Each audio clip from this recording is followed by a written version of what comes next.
بسم اللہ الرحمن الرحیم۔ السلام علیکم پیارے دوستو، محترم ناظرین اکرام، آج کی اس ویڈیو میں ہم جانیں گے کہ سورۃ یاسین پڑھنے کے کیا فائدے ہیں، فضیلت کیا ہے سورۃ یاسین کی۔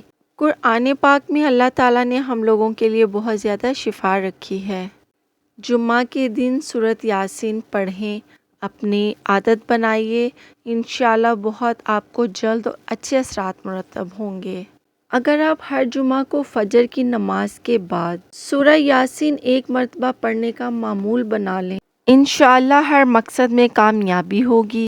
جمعہ کی نماز کے بعد ایک مرتبہ پڑھنا رزق کے لیے بہت پر اثر ہے۔ روزانہ فجر کی نماز کے بعد ہر 7 مبین کے ساتھ ایک مرتبہ پڑھنا مشکلات اور ہر جائز حاجت کے لیے بہت مؤثر ہوتا ہے۔ پروردگار آپ کو ہر اس نعمت سے سرفراز فرمائے جس میں آپ کے لیے خیر و برکت، عزت و وقار، راحت و سکون، صحت و تندرستی، ترقی و خوشحالی، دنیا و آخرت کی بھلائی ہو، آمین۔ پیارے دوستو، سورۃ یاسین قرآن مجید کا دل ہے اور بے پناہ فوائد کی حامل ہے۔ ہر طرح کی حاجت روائی اس کی تلاوت میں مضمر ہے اور خاص کر اسے پڑھنے سے اللہ بہت راضی ہوتا ہے۔ احادیث میں اس کے لیے بے پناہ فضائل بیان ہوئے ہیں۔ سورہ یاسین 7 مبین کا وظیفہ۔ سورۃ یاسین کے اس وظیفے کو اگر کوئی شخص اپنے گھر میں صبح اور شام پڑھ لے تو انشاءاللہ اللہ تعالیٰ تمام جسمانی بیماریوں سے نجات عطا فرمائے گا اور یہ مشکلات کو آسان فرمانے کے لیے بے حد مفید اور نہایت مجرب وظیفہ ہے۔ اور اگر کوئی شخص گھر میں بیمار ہے اور اس کی بیماری اس حد تک پہنچ چکی ہے کہ ہر طرح کے علاج کروانے کے بعد بھی ختم نہیں ہو رہی، تو محترم ناظرین آپ اس طریقے سے سورۃ یاسین کو پڑھیں۔ انشاءاللہ اس مریض پر دم کرنے کے بعد جلد ہی وہ مریض اس مرض سے شفا یاب ہو جائے گا۔ اور اگر کوئی شخص مرض الموت میں مبتلا ہے، یعنی اس کی جان نہیں نکل رہی، کافی پریشانی میں ہے، تو اس طریقے سے سورۃ یاسین کو پڑھ کر سنائیں، انشاءاللہ آسانی ہوگی۔ سورۃ یاسین کو اس طرح پڑھتے ہیں تو یہ رزق میں اضافہ کے لیے اور گھر میں برکت کے نزول کے لیے بے حد مفید اور تجربہ شدہ وظیفہ ہے۔ روزانہ صبح اور شام اس کی تلاوت کریں اور پھر اللہ تعالیٰ سے دعا مانگیں۔ سورۃ یاسین پڑھتے ہوئے جب آپ پہلی بار مبین پر پہنچیں گے، اس کے بعد سورۃ الکوثر 3 بار پڑھیں۔ سورت پڑھنے سے پہلے بسم اللہ ضرور پڑھیے۔ بسم اللہ پڑھنے کی اپنی بہت زیادہ افادیت ہے۔ جب آپ 3 بار سورۃ کوثر پڑھ چکیں تو اس کے بعد پھر بسم اللہ الرحمن الرحیم پڑھ کر سورۃ یاسین کی اگلی آیات تلاوت کریں۔ اور جب آپ تلاوت کریں اور دوسری مرتبہ مبین تک پہنچیں، اس کے بعد سورۃ علم نشرح 3 مرتبہ پڑھیں۔ سورہ علم نشرح بھی پڑھنے سے پہلے آپ بسم اللہ ضرور پڑھیے۔ آپ نے بہت زیادہ مرتبہ نہ بھی صحیح تو آپ نے اپنی زندگی میں کبھی نہ کبھی اپنے بڑوں سے ضرور سنا ہوگا، بہت سے مسئلے مسائل کے لیے سورۃ علم نشرح کو پانی پر دم کر کے پلایا جاتا ہے۔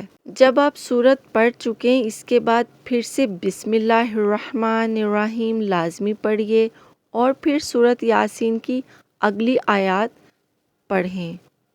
جب آپ تیسری بار مبین پر پہنچیں، اس کے بعد سورۃ فاتحہ 3 مرتبہ پڑھیں۔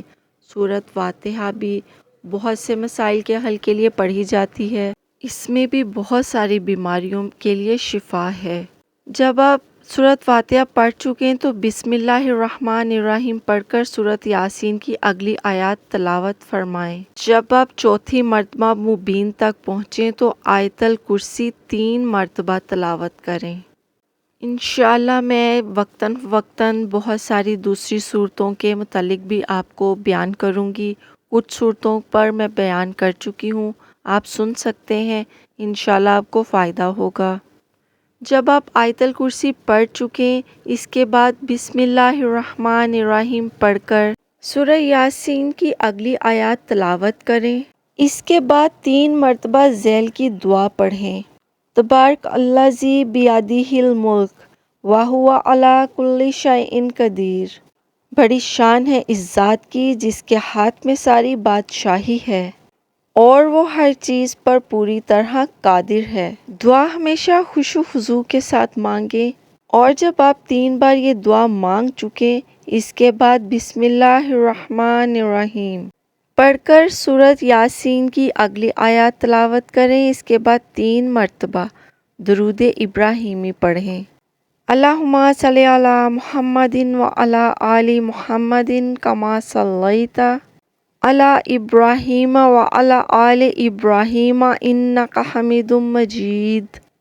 اللہم بارک علی محمد وعلی آل محمد کما بارکت علی ابراہیم وعلی آل ابراہیم انک حمید مجید۔ جب آپ درود ابراہیمی پڑھ چکیں اس کے بعد ذیل کی دعا 7 مرتبہ پڑھیں۔ وَتَوَکَّلْ عَلَى اللَّهِ وَكَفَى بِاللَّهِ وَکِیلًا۔